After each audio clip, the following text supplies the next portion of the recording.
یہ قرآن مجید میں ایک مرتبہ آیا ہے، سورۃ اخلاص میں، یعنی سورۃ قل هو اللہ احد میں۔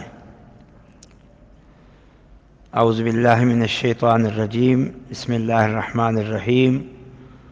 قل هو اللہ احد اللہ الصمد، اللہ الصمد ذات ہے۔ سورۃ اخلاص کی آپ فضیلت جانتے ہیں، اس سے اس نام کی اہمیت کا بھی پتہ چل جاتا ہے۔ سورۃ اخلاص کی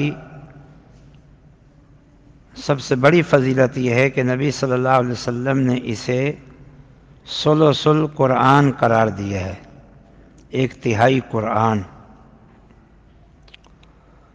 اور ایک حدیث میں ہے کہ ایک صحابی کثرت سے اپنی نمازوں کی قرات میں یہ سورت پڑھا کرتے تھے۔ نبی صلی اللہ علیہ وسلم نے ان سے پوچھا کہ آپ یہ سورت کیوں پڑھتے ہیں؟ تو انہوں نے کہا مجھے اس سورت سے محبت ہے کیونکہ یہ سورت اللہ تعالیٰ کی صفات پر مشتمل ہے۔ تو نبی صلی اللہ علیہ وسلم نے فرمایا اس بندے کو بتا دو جس طرح تمہیں اس سورت سے محبت ہے کیونکہ یہ اللہ کی صفات پر مشتمل ہے، اللہ تعالیٰ کو تم سے محبت ہے، یعنی اس سورت کی محبت کی وجہ سے اللہ تعالیٰ کو تم سے محبت ہے۔ تو یہ سورت میں یہ نام آیا ہے جس سے اس نام کی عظمت کا پتہ چلتا ہے کہ اللہ تعالیٰ کی عظیم صفت پر مشتمل ہے۔ اس کا لغوی جو معنی ہے لغت عرب میں الصمد، وہ سردار کو کہتے ہیں، اور سردار بھی ایسا جو بہت خوبیوں کا مالک ہو، خاص طور پر سرداری میں، قوم کی سربراہی میں جن خوبیوں کی ضرورت ہوتی ہے تو وہ سردار جو تمام قسم کی خوبیوں کا مالک ہو، اہل عرب ایسے سردار کو الصمد کہتے ہیں۔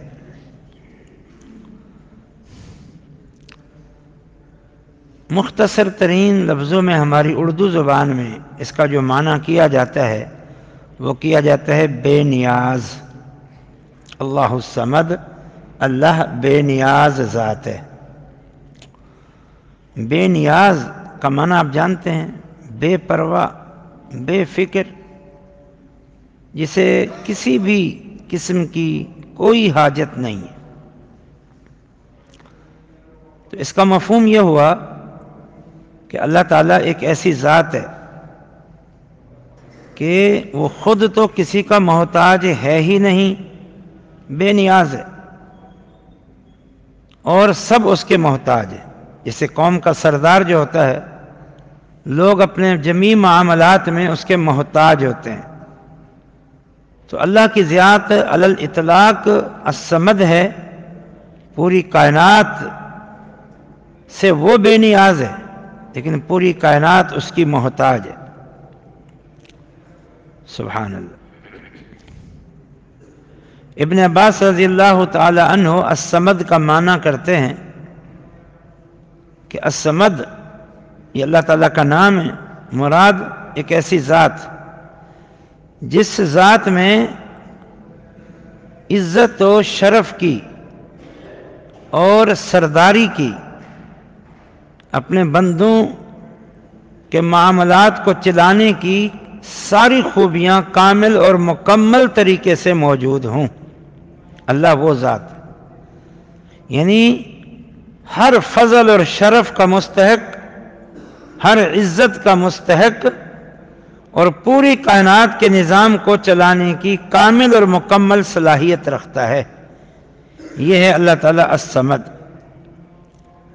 بعض دیگر اہل علم نے اس کے مفہوم میں یہ بات ذکر کی ہے کہ الصمد، اللہ تعالیٰ الصمد ہے، یعنی وہ ذات جو ہر ضرورت سے بے نیاز ہے۔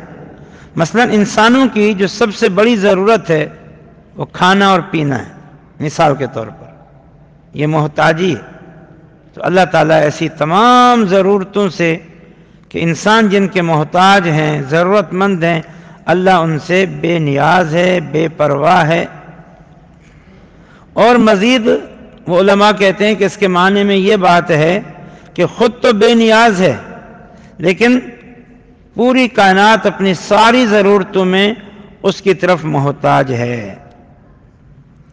اور مزید یہ کہ اللہ تعالیٰ نعوذ باللہ کسی چیز سے نہیں بنا، کیونکہ یہ بھی محتاجی ہے کہ کوئی کسی سے بنا ہو، پیدا ہوا ہو۔ جیسے انسان ہے، انسانوں سے پیدا ہوئے، آدم علیہ السلام مٹی سے پیدا ہوئے، اسے اللہ نے پیدا کیا، لیکن اللہ تعالیٰ اس چیز سے بھی بے نیاز ہے کہ کسی نے اس کو بنایا ہو، اور ہر ضرورت سے بے نیاز ذات ہے۔ اور یہ سارے معنی اپنی جگہ پر درست ہیں۔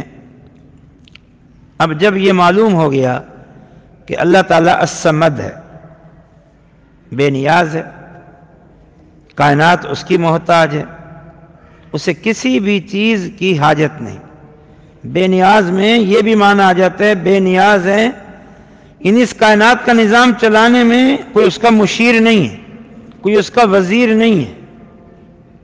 فرشتے تو اللہ تعالیٰ کے تابع فرمان ہیں، اللہ تعالیٰ ان کا بھی محتاج نہیں ہے، لیکن اللہ تعالیٰ نے بس ان کی ڈیوٹیاں لگائی ہوئی ہیں، لیکن محتاج نہیں ہے اللہ تعالیٰ، کسی مشیر وزیر کا بھی محتاج نہیں۔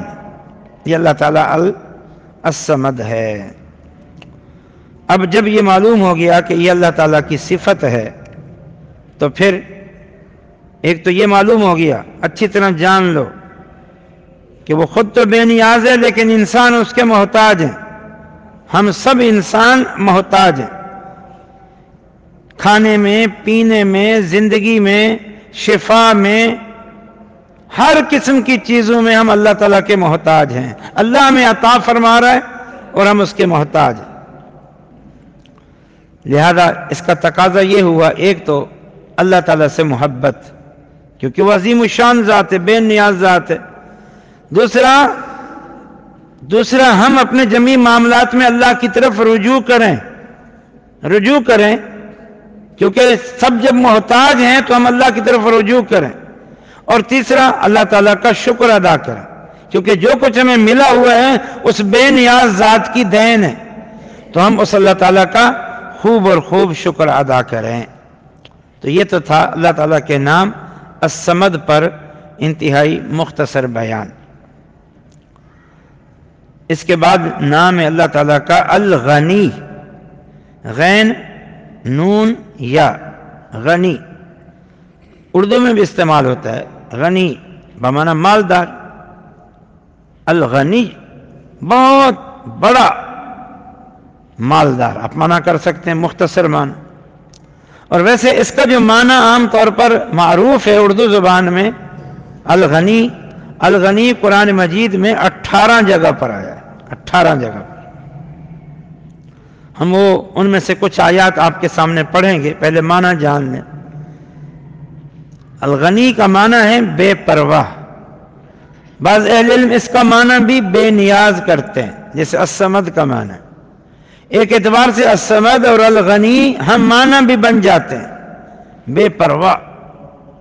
جیسے الغنی عام طور پر ہمارے یہاں مالدار کو کہتے ہیں، یہ غنی بندہ ہے جی، جیسے عثمان غنی مالدار، غنی شخص ہے، مالدار شخص ہے۔ تو کیونکہ مالدار شخص جو ہوتا ہے وہ دوسرے لوگوں سے بے پرواہ ہوتا ہے، دوسرے لوگوں سے بے نیاز ہوتا ہے۔ لوگ اس کی طرف محتاج ہوتے ہیں کہ اسے تعاون طلب کریں، اسے قرض لیں، وہ ان کی مدد کرے، لیکن وہ خود بے نیاز ہوتا ہے، بے پرواہ ہوتا ہے۔ تو الغنی بمعنی بے پرواہ، اور اس کا بھی معنی وہی ہو سکتا ہے الصمد والا، بمعنی بے نیاز۔ تو قرآن مجید میں 18 جگہ پر آئے، ان میں سے 3 مقام مختصر سے سنیں۔ سورۃ انعام میں وَرَبُّكَ الْغَنِيُّ ذُو الرَّحْمَةِ، اے حبیب آپ کا پروردگار الغنی ہے، بے پرواہ ہے، ذو الرحمہ وہ رحمتوں والا ہے، رحمتوں کے خزانے اس کے پاس ہیں اور وہ لوگوں پہ رحمتیں کرتا ہے۔ دوسری آیت سورۃ فاطر کی ہے، بڑی معروف آیت ہے، یا ایھا الناس انتم الفقراء الی اللہ واللہ هو الغنی۔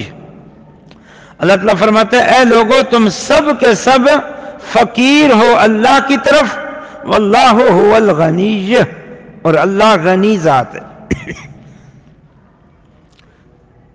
وہ غنی ذات ہے، وہ کسی کا فقیر نہیں ہے، کسی کا محتاج نہیں ہے، کوئی اس کا وزیر مشیر تک بھی نہیں ہے۔ جبکہ اے انسانوں، اب انسانوں میں انسان اور جن سب آ گئے، تم سب کیا ہو؟ انتم الفقراء الی اللہ، اللہ کے فقیر ہو، اللہ کے محتاج ہو۔ تیسری آیت سورۃ لقمان کی ہے، للہ ما فی السماوات والارض ان اللہ هو الغنی الحمید۔ اللہ ہی کے لیے ہے، اللہ کے لیے ثابت ہے کیا چیز؟ جو کچھ آسمانوں اور زمینوں میں ہے وہ اللہ کا ہے، یہ اللہ غنی، کتنا بڑا غنی، یعنی جو کچھ ہے آسمان زمین اور آسمان و زمین میں جو کچھ ہے یہ سب اللہ کا، اللہ کا پیدا کردہ ہے، اللہ اس کا مالک ہے۔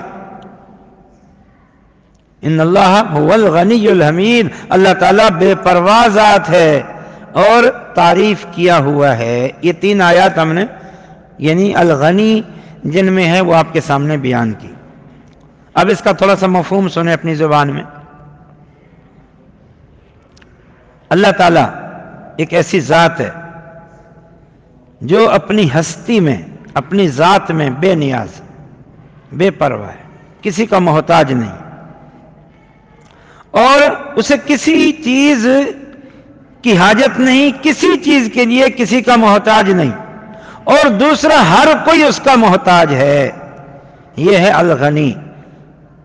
الغنی دنیا میں اللہ کا دیا ہوا مال لوگوں کے پاس ہے، اس اعتبار سے بہت سارے لوگ مالدار ہیں، لیکن ایک حد تک ہے، وہ مالدار ہونے کے باوجود بھی محتاج ہوتے ہیں، کھانے کے، پینے کے، سونے کے، رشتہ داری کے محتاج ہوتے ہیں، اولاد کے محتاج ہوتے ہیں، بڑھاپے میں کمزور ہوتے ہیں، ان کو سہارے کی ضرورت ہے، پھر ان کی مالداری ایک انتہائی محدود ہوتی ہے، محدود، وہ محتاج بھی ہوتے ہیں، مالدار ہو کر بھی محتاج ہیں، اور مالدار ہو کر بھی محتاج ہیں، لیکن اللہ تعالیٰ کیا ہے؟ اس کے سارے خزانوں کا مالک ہے اور کسی چیز کا محتاج نہیں، اور ساری کائنات، صرف انسان فرشتے نہیں، صرف جنات نہیں، بلکہ یہ سورج، چاند، ستارے، حجر، شجر، تمام درندے، پرندے، چرندے سب اللہ کے محتاج۔ سبحان اللہ، یہ ہے الغنی۔ اور الغنی میں اور الصمد میں ضمناً ایک معنی آتا ہے کہ وہ ذات بے عیب ہے، جو وہ بے نیاز ہے، بے پرواہ ہے، کسی چیز کی حاجت اور ضرورت نہیں ہے، کسی معاملے میں کسی بھی چیز کا کسی کی طرف محتاج نہیں، تو بے عیب ذات ہوئی، بے عیب ذات۔ مثلا اسے نیند کی ضرورت نہیں ہے، نیند سے بے نیاز ہے، اسے آرام کی ضرورت نہیں، آرام سے بے نیاز ہے، وہ کھانے پینے کی ضرورت نہیں، وہ ان سے بے نیاز ہے، بیوی بچوں کی اس کو کوئی ضرورت نہیں، وہ ان سے بے نیاز ہے۔ یہ اللہ کی ذات ہے، اس کی بے نیازی انتہائی وسیع ہے، اس کا غنی ہونا انتہائی وسیع ہے۔ سبحان اللہ۔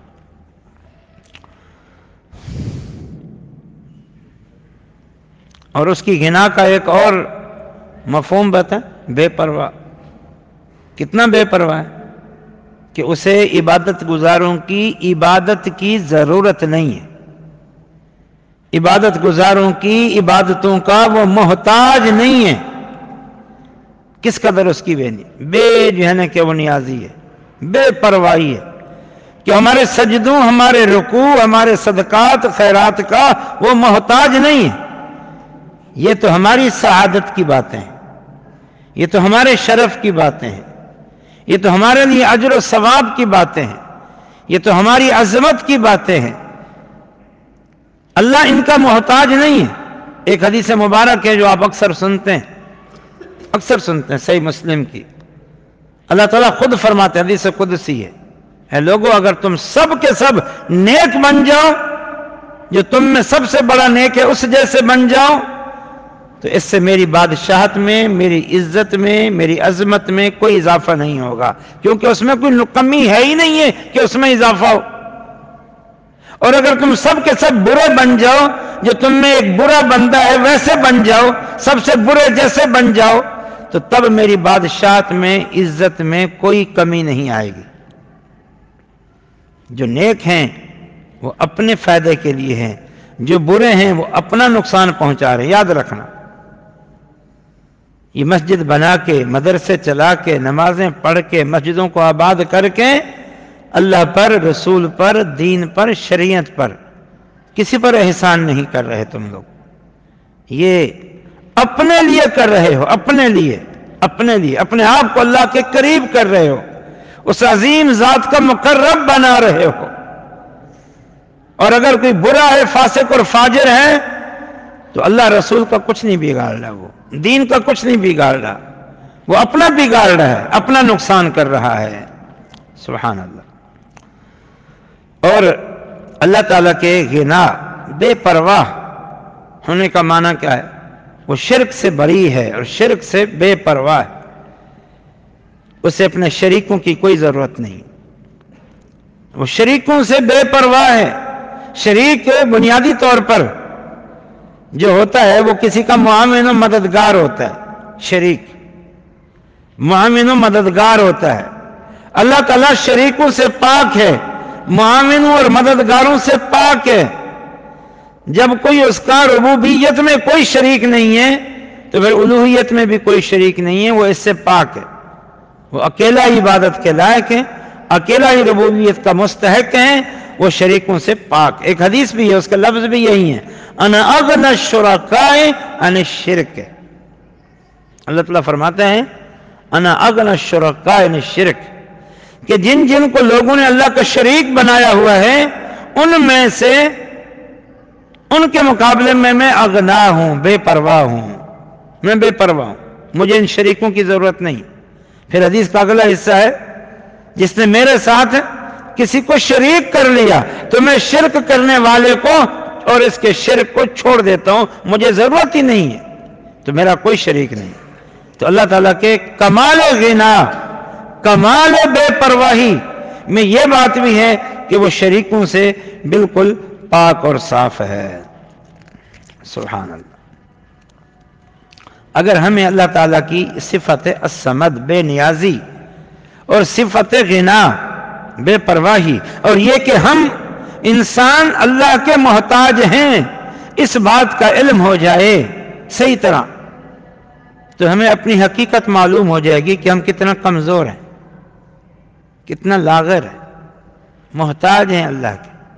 ہماری اپنی کوئی حیثیت ہی نہیں.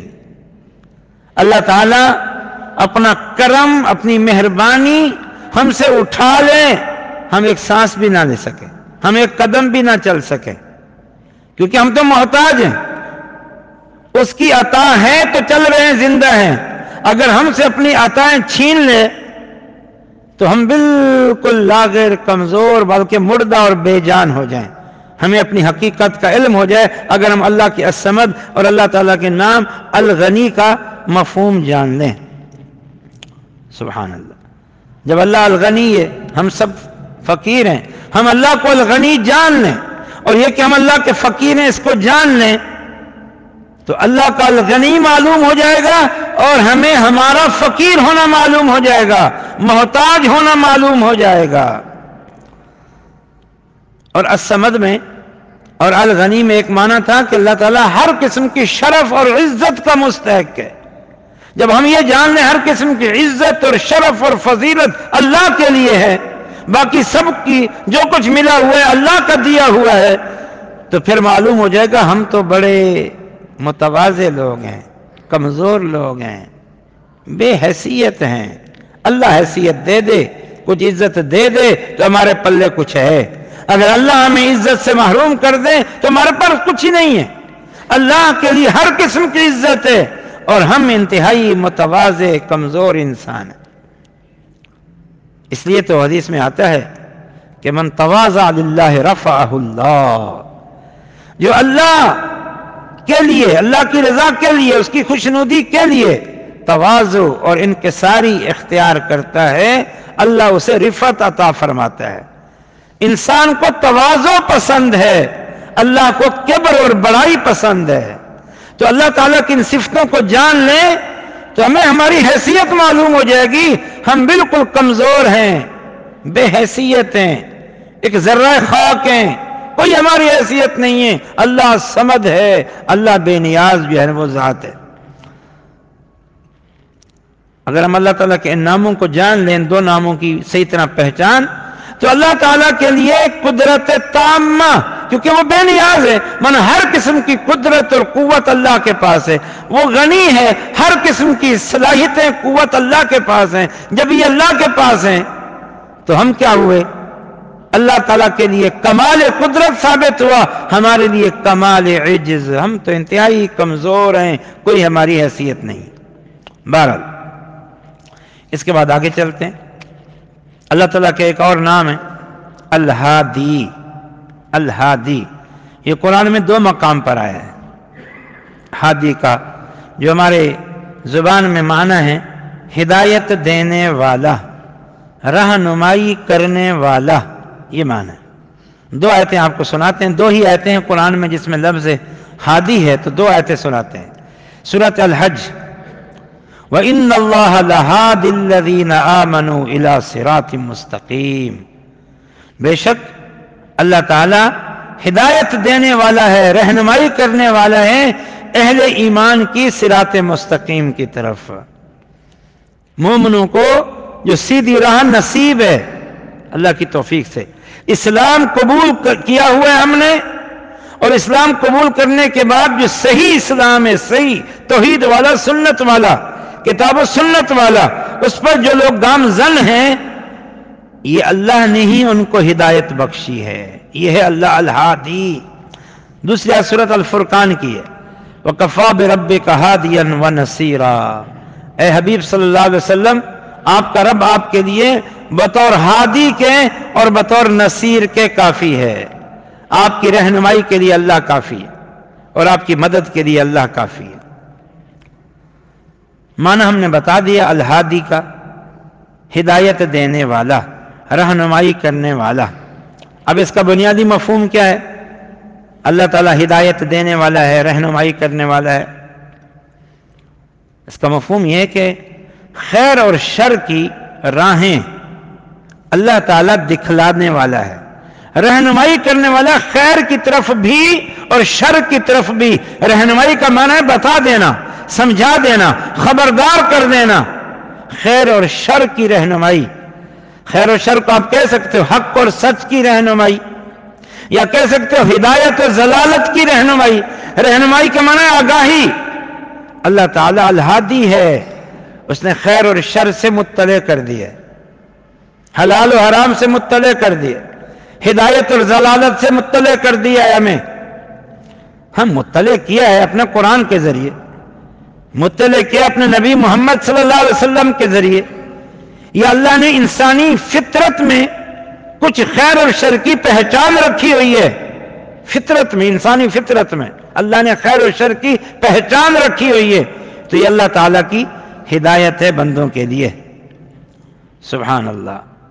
اب اللہ تعالیٰ خیر اور شر کی راہیں سمجھانے والا، بتانے والا، اور پھر ان میں سے جسے چاہے اسے صراط مستقیم پر چلنے کی توفیق دینے والا۔ 2 باتیں ہو گئیں، ایک ہے خیر اور شر بتا دینا، سمجھا دینا، آگاہ کر دینا، اور پھر ایک خاص ہدایت ہے، ایک خاص رہنمائی ہے، اور وہ کیا ہے؟ اپنے مخلص بندوں کو، جن کو وہ جانتا ہے کہ یہ ہدایت کے مستحق ہیں، وہ جانتا ہے اللہ تعالیٰ، ان کو ہدایت پہ گامزن بھی کر دینا۔ یہ ہے اللہ تعالیٰ الہادی۔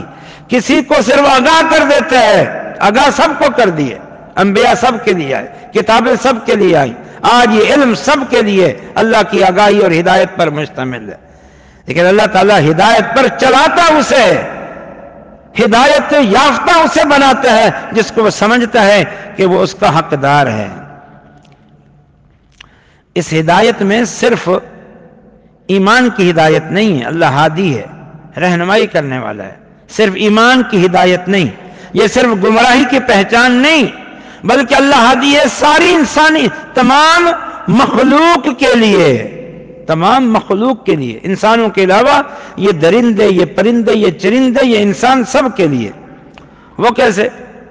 اللہ تعالیٰ ساری مخلوق کو، جس میں انس، جن اور حیوانات سارے کے سارے ہیں، اللہ تعالیٰ ان کو ان کی مصلحتوں اور ان کی ضرورتوں اور ان کے کسب معیشت کے کمانا کیسے، ضروریات حاصل کیسے کرنا ہے، ان کی طرف رہنمائی کرنے والا ہے۔ ضرورتیں یہ ہیں تمہاری، انسان کی ضرورت یہ، جنوں کی ضرورت یہ، حیوانوں کی ضرورت یہ، پھر جو ہماری ضرورتیں ہیں ان کو ہم نے کمانا کیسے ہے، یہ ساری چیزیں اللہ تعالیٰ نے تمام مخلوق کے اندر ودیت کر دی ہے، تمام مخلوق کے اندر رکھ دی ہے، رکھ دی۔ آپ دیکھو ان بچوں کو کون سمجھاتا ہے، سکھاتا ہے کہ یہ تمہاری ماں ہے اور اس ماں کے سینے میں تمہارے لیے دودھ رکھا ہوا ہے۔ درندوں، پرندوں، حیوانات کے بچوں کو کون سمجھاتا ہے؟ ان کو کون سمجھاتا ہے کہ اپنے بچوں کو کیسے پالنا ہے؟ ان بچوں کو کون سمجھاتا ہے کہ تمہاری ضرورت کیا ہے، اسے کیسے کمانا ہے؟ یہ ساری چیزیں اللہ تعالیٰ نے ان کے اندر رکھ دی ہیں، یعنی ان کی رہنمائی کر دی ہے۔ اس لیے یہ سارا نظام لگا بندہ جا رہا ہے تو اللہ تعالیٰ نے الہادی ہے کہ تمام مخلوقوں کو ان کی ضرورتوں اور ان کے کسب معاش اور ان کی جو بھی مصلحت کی چیزیں ہیں ان کی طرف اللہ تعالیٰ رہنمائی کرنے والا ہے۔ جو سورۃ الاعلیٰ آپ ہر جمعے سنتے ہیں، اس کا ایک مقام ہے، بلکہ شروع کی آیت ہے، اعوذ باللہ من الشیطان الرجیم، بسم اللہ الرحمن الرحیم، سبح اسم ربک الاعلیٰ الذی خلق فسوی والذی قدر فہدی۔ تسبیح بیان کیجئے اپنے رب کی جو اونچی ذات ہے، جس نے پیدا کیا یعنی ہر مخلوق کو، فسوی اسے ٹھیک ٹھاک اور برابر اور سیدھا پیدا کیا، والذی قدر فہدی جس نے پہلے سے اندازہ لگا لیا اس مخلوق کے متعلق، فہدی پھر اس کی طرف اس کی رہنمائی کر دی، انسانوں کو ان کی ضرورتوں کی رہنمائی کر دی، حیوانوں کو، کیڑوں کو، مکوڑوں کو، چمٹیوں کو ان کی ضرورتوں کی طرف رہنمائی کر دی۔ تو یہ اللہ الہادی ہے۔ لیکن جو زیادہ ظاہری معنی ہے وہ ہم نے جو پہلے بتا دیا، اللہ تعالیٰ ہادی ہیں، مخلوق کو خیر و شر کی راہیں سمجھانے والا، بتانے والا، اور پھر ان میں سے جسے چاہے اسے صراط مستقیم پر گامزن کرنے والا۔ لیکن اس کے عموم میں تمام انسانوں اور تمام حیوانوں کی جو جو ضرورتیں ہیں ان ضرورتوں سے ان کو آگاہ کرنے والا اور ان ضرورتوں کی طرف ان کی رہنمائی کرنے والا۔ سبحان اللہ۔ ہدایت کی دو قسمیں، ایک ہے رہنمائی اور ایک ہے ہدایت پر چلا دینا۔ ایک ہے رہنمائی، رہنمائی اللہ نے سب کے لیے کر دی ہے۔ قرآن جیسے میں نے بتا دیا، نبی صلی اللہ علیہ وسلم پورے انسانوں کی طرف اور سارے جنوں کی طرف بھیجے گئے تھے، یہ رہنمائی سب کے لیے۔ آج علماء کی رہنمائی جو انبیاء کے جان نشین ہیں، اللہ تعالیٰ کی رہنمائی کو بتانے والے ہیں، سب کے لیے ہے۔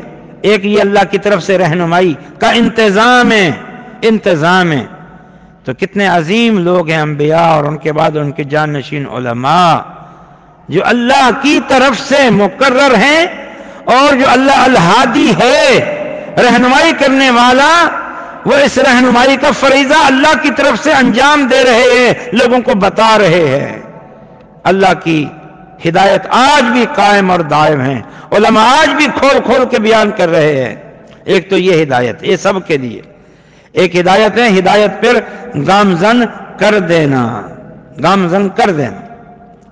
یہ اللہ تعالیٰ جسے جانتا ہے، سمجھتا ہے کہ یہ اس کا حقدار ہے، اس میں تڑپ ہے، اس میں جستجو ہے، وہ اللہ جانتا ہے۔ یہ غیب کی بات ہے، یہ راز ہے، یہ راز ہے، تو اللہ اس کو ہدایت عطا فرما دیتا ہے۔ ہدایت سب کے لیے. کتنے کافر مسلمان ہوتے ہیں؟ بہت کم مسلمان ہوتے ہیں، بہت کم. اور پھر مسلمانوں میں کتنے اسلام پر قائم رہتے ہیں، کتنے ہی یا تو ملحد ہو جاتے ہیں، زندیق ہو جاتے ہیں، اور کتنے ہی ہیں جو کفر اور شرک میں مبتلا ہو جاتے ہیں، اور کتنے ہی ہیں جو گناہوں میں فسق و فجور میں مبتلا ہو جاتے ہیں. اللہ ان کو ہدایت سے محروم کر دیتا ہے، وہ جانتے ہیں اس کا حق ہی نہیں رکھتے. اور کتنے غیر مسلم ایسے ہیں جو ان کو ہدایت نصیب ہو جاتی ہے، نصیب ہو جاتی ہے. اور کتنے مسلمان ایسے ہیں کہ الحمدللہ وہ صحیح اسلام پر قائم ہیں، صحیح اسلام پر، سچے اسلام پر. اللہ کا شکر ادا کرو کہ اللہ تعالیٰ نے آپ کو اسلام کی توفیق دی ہے، ہدایت دی ہے، پھر اسلام پر چلا دی ہے، سچے اور صحیح اسلام پر. سچا اور صحیح اسلام قرآن و حدیث ہے، توحید و سنت ہے، اللہ کی بندگی اور عبادت ہے، شرک اور بدعت سے پاک ہونا، گناہوں سے پاک ہونا. تو یہ اللہ کی خاص اور خاص توفیق ہے. تو اللہ تعالیٰ الہادی. اس کی دلیل کیا ہے؟ قرآن مجید کی آیت ہے من یہد اللہ فہو المہتد. اللہ جسے ہدایت دے وہی ہے ہدایت یافتہ. دوسری آیت بڑی معروف آیت، انک لا تہدی من احببت ولکن اللہ یہدی من یشاء. یہ ابو طالب کی وفات پر یہ آیت اتری تھی. آپ غم زدہ تھے نا، اس کی وفات ہوئی کفر کی حالت میں، کفر کی حالت میں. تو اللہ تعالیٰ نے کہا انک لا تہدی من احببت. اے نبی محمد صلی اللہ علیہ وسلم آپ نہیں ہدایت دے سکتے. ایک ہے مطلع کرنا، آگاہ کرنا، خبر کرنا، سمجھانا، وہ تو نبی کا کام تھا، وہ تو کیا. ایک ہے ہدایت دینا.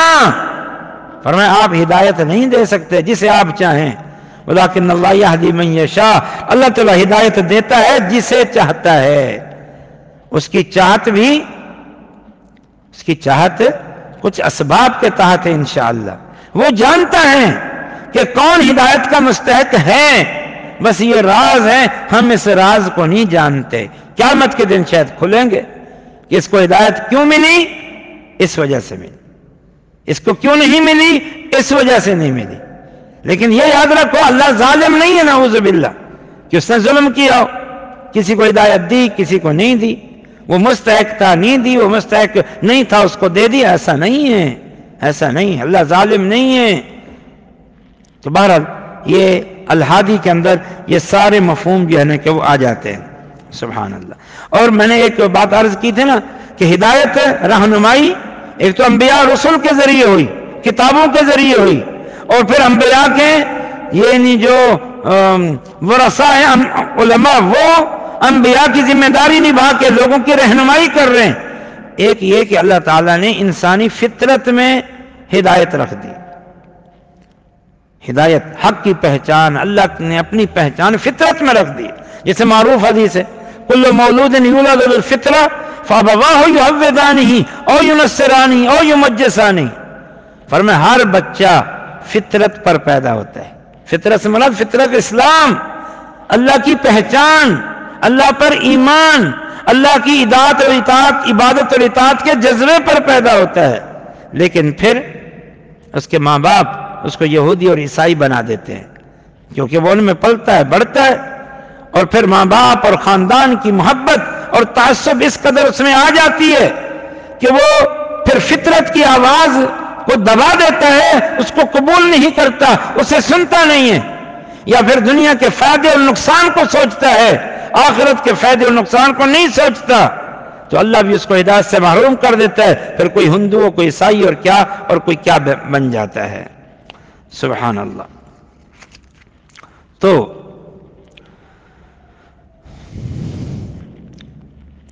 اس حوالے سے اہم بات یہ ہے کہ اللہ تعالیٰ نے حق اور ضلالت دونوں چیزیں واضح کر دیں کیونکہ الہادی ہے، رہنمائی کرنے والا ہے. سب چیزیں واضح کر دی اللہ تعالیٰ نے قرآن میں اپنے نبی کے ذریعے اور نبیوں کے ورثاء علماء کے ذریعے. تو اللہ تعالیٰ نے ہدایت کا پورا انتظام کر دیا ہے. آج کوئی یہ نہیں کہہ سکتا کہ مجھے ہدایت نہیں ملتی، فتنے ہیں، مجھے کیا پتا حق کیا ہے، سچ کیا ہے. نہیں، ایسا نہیں. اللہ الہادی ہے. اللہ نے اپنے رسول کو بھی ہادی کہا، اپنے قرآن کو بھی ہادی کہا. تو پھر ہدایت واضح موجود ہے. ہاں لوگ تعصبات کا شکار ہو جاتے ہیں، دنیاوی فائدے اور نقصان کو پیمانوں پہ تولتے ہیں، ڈرتے ہیں اور امیدیں اور خوف کھا لے جاتے ہیں اور ہدایت کو قبول نہیں کرتے. لیکن ہدایت واضح ہے اللہ کی طرف سے، حق واضح. انا ہدیناہ النجدین، کیا وہدیناہ النجدین، ہم نے دو راستے اس کو دے دیے، دو راستے، اما شاکر و اما کفور. ایک اور مقام پر ہے یا تو یہ شکر گزار بندہ بنے یا نہ شکر بنے. لہذا کوئی یہ نہیں کہہ سکتا کہ مجھے ہدایت سمجھ ہی نہیں آتی، حق مجھے سمجھ ہی نہیں آتا. نہیں، اللہ نے الہادی ہے، قرآن کتاب ہادی ہے، محمد نبی ہادی ہے، رہنمائی ہو گئی ہے، حق واضح ہو چکا ہے. اب قبول کرنے کی توفیق یہ اللہ جانتا ہے کس کو کون حقدار ہے اور کون حقدار نہیں ہے. اس لیے ہمیں زیادہ پریشان ہونے کی ضرورت نہیں. جس کو ہدایت ملی ہے وہ حقدار تھا، جس کو نہیں ملی یہ حقدار نہیں تھا، حقدار نہیں تھا. ہمیں اتنا پریشان ہونے کی ضرورت نہیں ہے. اس لیے اللہ تعالیٰ نے اپنے پیغمبر سے کہا کہ لست علیہم بمسیطر، آپ ان پہ نگران نہیں ہیں. ایک نبی ایسا بھی گزرا، حدیث میں آتا ہے کہ قیامت کے دن اللہ کے رسول صلی اللہ علیہ وسلم فرماتے ہیں مجھے اللہ نے قیامت کا منظر دکھایا، مختلف انبیاء اور ان کی جماعتیں اور امتیں مجھے دکھائی گئی. اور میں نے موسیٰ علیہ السلام کی امت دیکھی، بہت بڑی امت تھی، میں نے سمجھا شاید میری امت ہے. مجھے بتایا یہ نہیں، آپ کی امت نہیں، آپ کی امت ان سے بھی بڑی. پھر میں نے اس طرح نبیوں کو دیکھا اور ان کی امتیں تھوڑی ہوتی گئیں، تھوڑی ہوتی گئیں، تھوڑی ہوتی گئیں، تھوڑی، حتیٰ کہ ایک ایسا نبی جس کے ساتھ 3 بندے تھے، ایسا نبی جس کے پاس 2 تھے، ایسا نبی جس کے پاس 1 تھا، ایسا نبی جس کے پاس کوئی بھی نہیں تھا. تو کیا کہو گے؟ تو اس نبی نے رہنمائی کا حق ادا نہیں کیا. اللہ نے اس نبی کے ذریعے رہنمائی کی تو ایمان پھر بھی نہیں لائے، ایمان پھر بھی نہیں لائے. حالانکہ تو کوئی اور چیز تو تھی نہیں نا، صرف نبی ہی تھا. نبی زندہ ہوتا ہے، ایمان نہ لانے والے پھر بھی ایمان نہیں لاتے، ایمان نہ لانے والے پھر بھی ایمان نہیں لاتے. تو بات یہ کہ اللہ کی طرف سے ہدایت کا انتظام پورا ہے، پورا ہے. قرآن کتاب ہدایت ہے، نبی یہ ہدایت ہے. بس یہ 2 باتیں یاد رکھ. ہدایت ملے گی قرآن کے ذریعے اور نبی محمد صلی اللہ علیہ وسلم کے ذریعے، بس اس کے علاوہ کہیں ہدایت نہیں ملتی. اس کو اساس بنا لو، اس کو بنیاد بنا لو اور دل میں خالص جذبہ ہو، خالص جذبہ، ذرا سا تعصب نہ ہو، دل کے کسی کونے میں قوم برادری کا بت نہ ہو، ذاتی خواہشات کا بت نہ ہو، تو پھر انشاءاللہ ہدایت مل جائے گی. ملتی رہی ہے، ملتی رہے گی اور مل جائے گی. سبحان اللہ. آخری بات اس حوالے سے، اگر کوئی یہ سمجھتا ہے کہ اللہ کی توفیق سے جو اللہ کی طرف سے رہنمائی اور ہدایت ہے اس پر میں قائم ہوں، مثلا مسلمان ہے، قرآن و حدیث کو دین اور شریعت سمجھتا ہے، توحید و سنت پر قائم ہے، اللہ کی بندگی کرتا ہے، شرک سے، کفر سے، بدعات سے، شک سے، شبہ سے پاک اور صاف ہے، تو ہدایت پر ہے. تو اسے چاہیے کہ وہ اللہ کا شکر ادا کرے کہ اللہ نے ایک تو اس دور میں ہدایتیں واضح کر رکھی ہیں قیامت تک کے لیے، جس وجہ سے اس کو ہدایت ملی، اور نمبر 2 اللہ نے اسے توفیق دے دی، اسے ہدایت عطا فرما دی. وہ بے پرواہ ذات تھی لیکن اس نے اسے ہدایت عطا فرما دی. کتنے ایسے ہیں بڑے بڑے خاندانوں والے، بڑے بڑے مالدار، بڑے بڑے کوٹھیوں اور بنگلوں والے، بڑے بڑے دنیاوی تعلیم یافتہ PhD پروفیسر، لیکن وہ اس ہدایت سے محروم ہے، وہ ہدایت سے محروم ہے. ایک عام آدمی، عام خاندان سے تعلق رکھنا، عام کاروبار، بلکہ جھوپڑیوں میں رہنے والے، کچے مکانوں میں رہنے والے، ان کو ہدایت ملی ہوئی ہے جو ہم نے بتایا ہے. تو پھر اللہ کا شکر ادا کرنا چاہیے. اللہ کا یہ فضل ہے، اللہ کا یہ احسان ہے، اللہ کا شکر اور فضل ادا کرنا چاہیے. بس آخری نام ہم آج کا 1.25 گھنٹہ 50 منٹ ہم نے ٹائم رکھا ہوا ہے، انشاءاللہ تعالیٰ اسی کے اندر بات ختم کریں گے. یہ ہے الوہاب. الوہاب، سبحان اللہ. قرآن مجید میں 3 جگہ پر آیا ہے، 3 جگہ پر. وہاب کا جو ایک سادہ سا ہماری زبان میں معنی ہے وہ ہے بہت عطا کرنے والا. وہاب مبالغے کا صیغہ ہے. عطا کرنے والا صرف خالی عطا کرنے والا اس کا معنی نہیں ہے، بہت عطا کرنے والا، خوب عطا کرنے والا، دینے والا. جو 3 آیتیں ہیں وہ یہ ہیں. پہلے سورۃ آل عمران ہے، ربنا لا تزغ قلوبنا بعد اذ ہدیتنا وہب لنا من لدنک رحمہ انک انت الوہاب. یہ دعا کثرت سے پڑھا کریں. سورۃ آل عمران کی آیت نمبر 8 ہے. یہ دعا ہے. آج کے دور میں گمراہیوں کا زمانہ ہے، یہ دعا پڑھا کریں. اس کا معنی سنیں. معنی کہ اے اللہ ہدایت عطا کرنے کے بعد ہمارے دلوں کو کجی کا، ٹیڑھ پن کا یعنی گمراہی کا شکار نہ کرنا، ورنہ اللہ ہدایت دے کے ہمیں ہدایت سے محروم نہ کرنا. وَهَبْ لَنَا مِن لَّدُنْكَ رَحْمَةً، اللہ اپنی طرف سے ہمیں خوب رحمتیں عطا فرما. اِنَّكَ أَنْتَ الْوَهَّابُ، اے اللہ تو وہاب ذات ہے، بہت عطا کرنے والا ہے. یہ دعا آج کے دور میں کثرت سے پڑھنی چاہیے. دوسری آیت سورہ سعاد آیت نمبر 9، ام عندهم خزائن رحمت ربک العزیز الوہاب، کیا ان کے پاس تیرے رب کی رحمت کے خزانے ہیں جو العزیز اور الوہاب ہے، جو غالب اور عطا کرنے والا ہے. کن کے پاس؟ جن کو تم نے شریک بنایا ہوا ہے، جن کو تم نے اللہ کا شریک بنایا ہوا ہے. لات و منات و عزا کو یا فرشتوں کو، عزیر اور عیسیٰ کو علیہ السلام، یا حجر و شجر، سورج اور چاند کو، کیا ان کے پاس تیری رب کے رحمت کے خزانے ہیں کہ تم وہاں جھکتے ہو، ان سے مانگتے ہو، ان سے امیدیں وابستہ کرتے ہو؟ العزیز غالب اللہ ذات ہے، الوہاب اللہ ذات ہے. تم کہاں ٹکرے مار رہے ہو؟ کہ تمہیں کس نے بتایا کہ ان کے پاس یہ تیرے رب کی رحمت کے خزانے ہیں؟ کس نے تمہیں بتایا ہے؟ العزیز الوہاب اللہ کی ذات ہے. الوہاب تو اللہ ہے. اور وہاب کو چھوڑ کر جو خود منگتے ہیں، محتاج ہیں، فقیر ہیں، عاجز ہیں، سائل ہیں، ان کے پاس جاتے ہو. تیسری آیت سورۃ سعاد کی آیت نمبر 35، قال رب اغفر وهب لي ملكا لا ينبغي لأحد من بعدي انك انت الوهاب. سلیمان علیہ السلام کی دعا ہے. آپ جانتے ہیں نا کہ ان کو بہت بڑی بادشاہت ملی تھی، بس انہوں نے اللہ سے مانگ لی، اللہ مجھے ایسی بادشاہت عطا فرما جو بادشاہت کسی اور کو نہ ملے. تو اللہ نے ان کو دے دی بادشاہ.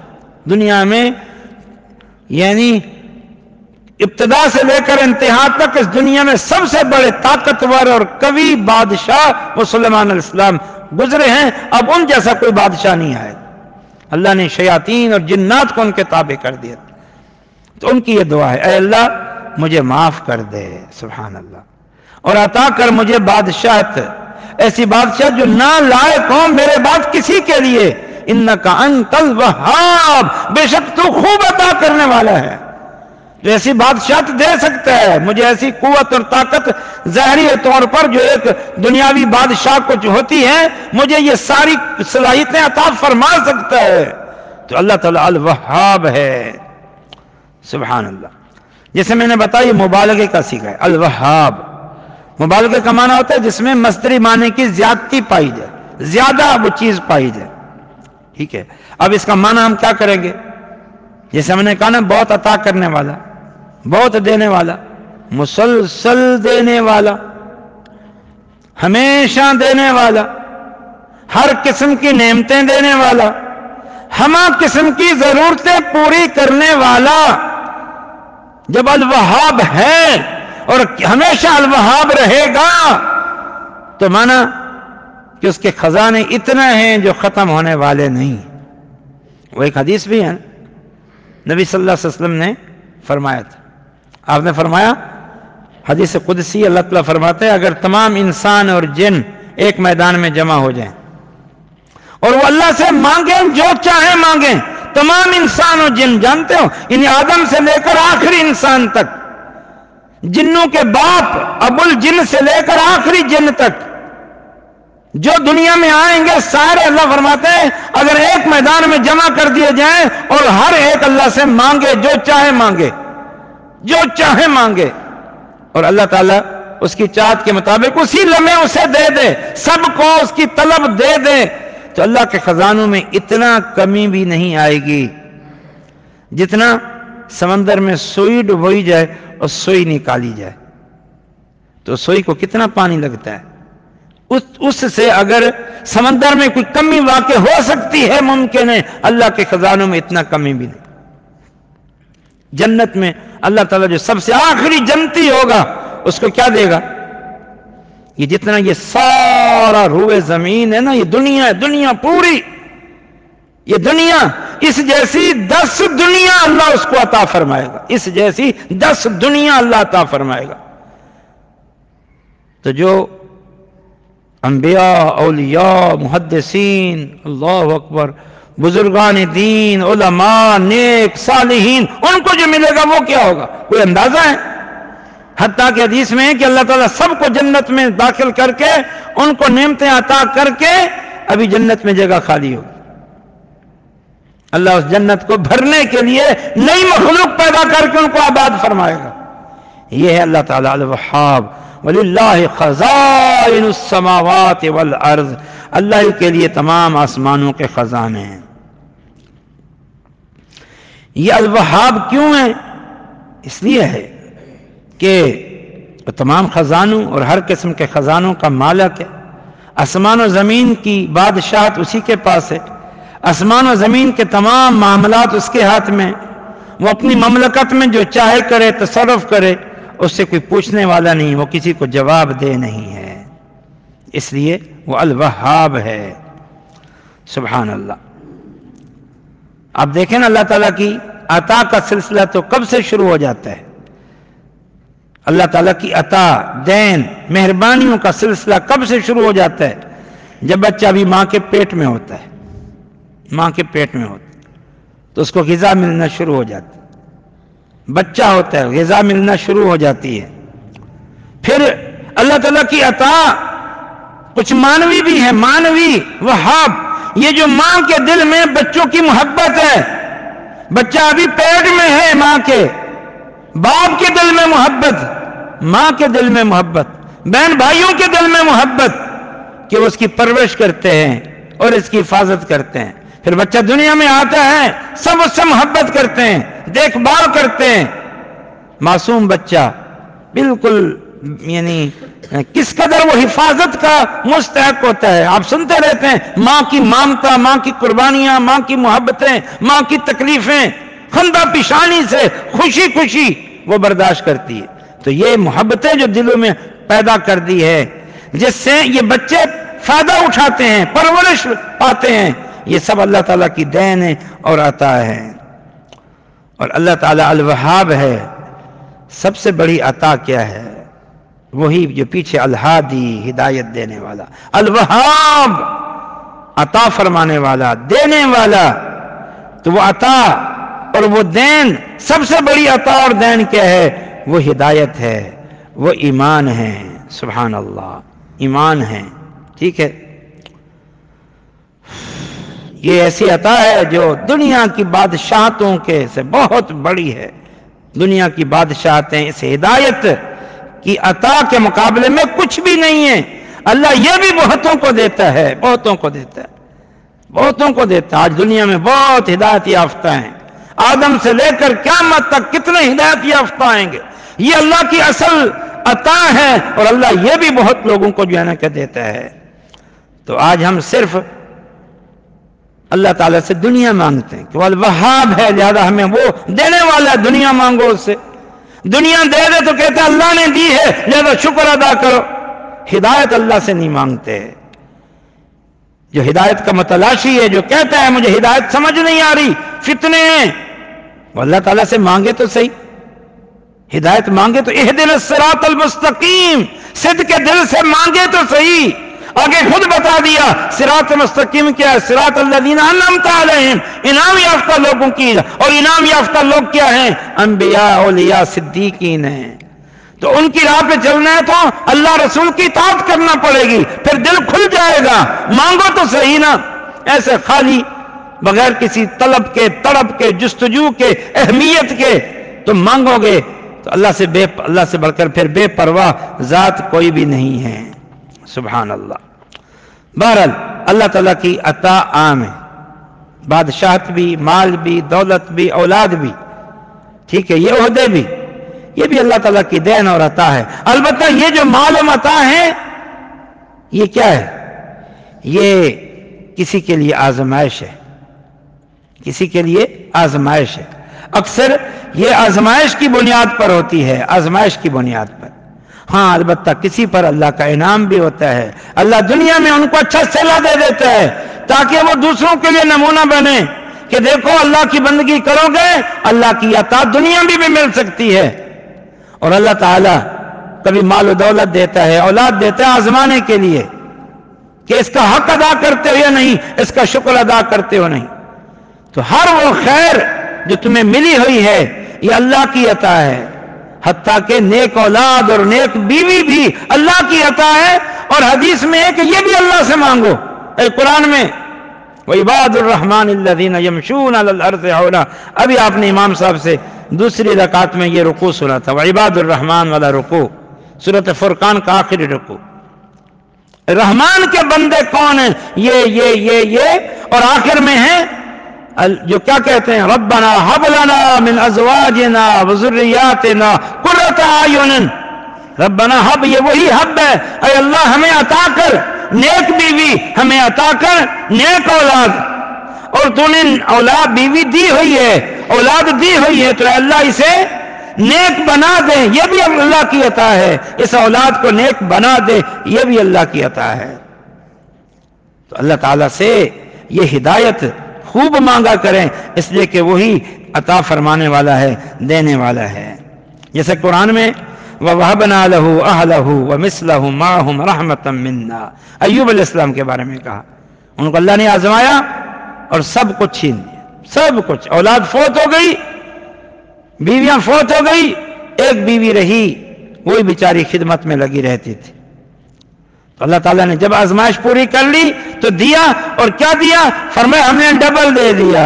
سبحان اللہ، وَهَبْنَا کا لفظ ہے، اللہ عطا کرنے والا ہے، وَوَهَبْنَا لَهُ۔ اور سورۃ الفرقان میں، اب وہ آیت کی طرح میں نے اشارہ کر دیا، اور ایک اور مقام سنے، سورۃ الشورى کا بڑا معروف مقام ہے، علماء اکثر اللہ تعالیٰ کی توحید کو بیان کرتے ہوئے ذکر کرتے ہیں، بس 1-2 منٹ اور۔ لِلَّهِ مُلْكُ السَّمَاوَاتِ وَالْأَرْضِ يَخْلُقُ مَا يَشَاءُ، یہب، یہ وہی ہے وہاب سے، یہب لمن یشاء اناسا ویہب لمن یشاء الذکور او یزوجہم ذکرانا واناسا ویجعل من یشاء عقیما انہ علیم قدیر۔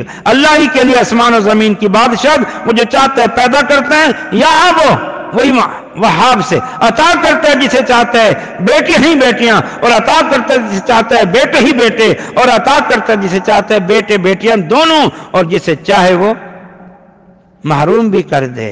یہ اس کی آزمائش ہے، یہ اس کی دنیا کی سزا بھی ہو سکتی ہے، آزمائش بھی ہو۔ خزانوں کی کمی نہیں ہے، اس میں ایک اہم نقطہ سمجھ لیں، جس کو نہیں ملا، جس کو نہیں ملا، غریب ہے، صحت نہیں ملی، بیمار ہے، اولاد نہیں ملی، بے اولاد ہے، یہ جو نعمتیں نہیں ملی، یہ نہ سمجھے نعوذ باللہ اللہ کے پاس تو خزانے کم ہو گئے، میرے لیے دینے کے لیے کچھ نہیں بچا، اتنا اللہ نے بانٹ دیا اب میرے لیے کچھ نہیں بنا۔ نہیں، الوہاب کا یہ معنی ہے اس کے پاس خزانوں کی کوئی کمی نہیں ہے، اولاد دینے کی کمی نہیں ہے، صحت کی کمی نہیں ہے اس کے پاس، عہدوں کی کمی نہیں ہے، مال کی کمی نہیں ہے، عمر کی کمی نہیں ہے، اللہ کے پاس کمی نہیں ہے، اس کی حکمتیں، اس کی مصلحتیں ہیں، بس تم مانگتے رہو اللہ سے، اللہ دے دے تو خوش ہو جاؤ، نہ دے تو سوچو میرے رب نے میرے بارے میں یہ فیصلہ، اس کے پاس کمی نہیں ہے، پتہ نہیں اس میں کیا خیر و برکت ہوگی، مجھے کیا معلوم، پتہ نہیں کیا خیر و برکت ہوگی۔ آج کتنے ہیں جن کے پاس مال اور دولت بہت ہے، زندگی میں شاید ہی کبھی مسجد میں قدم رکھا ہوگا، شاید ہی کبھی قرآن کو اٹھایا ہوگا، شاید ہی کبھی ان کو نماز نصیب ہوئی ہوگی، دنیا میں اتنا مست ہے وہ، بس کھانا پینا، شراب نوشی، جوا، برائی، فسق و فجور، عیاشی، دنیا گھومنا، شکل دینی نہیں، لباس دینی نہیں، گفتار دینی نہیں ہے، کیوں؟ مال و دولت کی کثرت کی وجہ سے۔ پتہ نہیں جو ہم میں سے کوئی مال و دولت کے اعتبار سے بہت پیچھے ہے، غریب ہے، تنگ دست ہے، یا ایک معمولی آدمی ہے، اگر اس کے پاس بھی کروڑوں ہوتے تو پتہ نہیں آج وہ بھی اسی طرح یاشیوں میں لگا ہوا ہوتا، اس کا بھی دین سے تعلق نہ ہوتا۔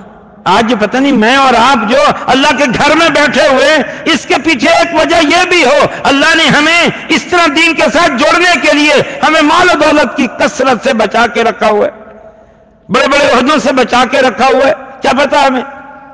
تو اللہ الوہاب ہے، ایمان ہے نا؟ جب ہے اللہ الوہاب تو مانگو اسی سے، جو ملا شکر ادا کرو، جو نہیں ملا تو یہ سوچو اس میں کوئی حکمت ہوگی، اللہ تو بہت دینے والا ہے، اس کے پاس تو خزانوں کی کوئی کمی نہیں ہے۔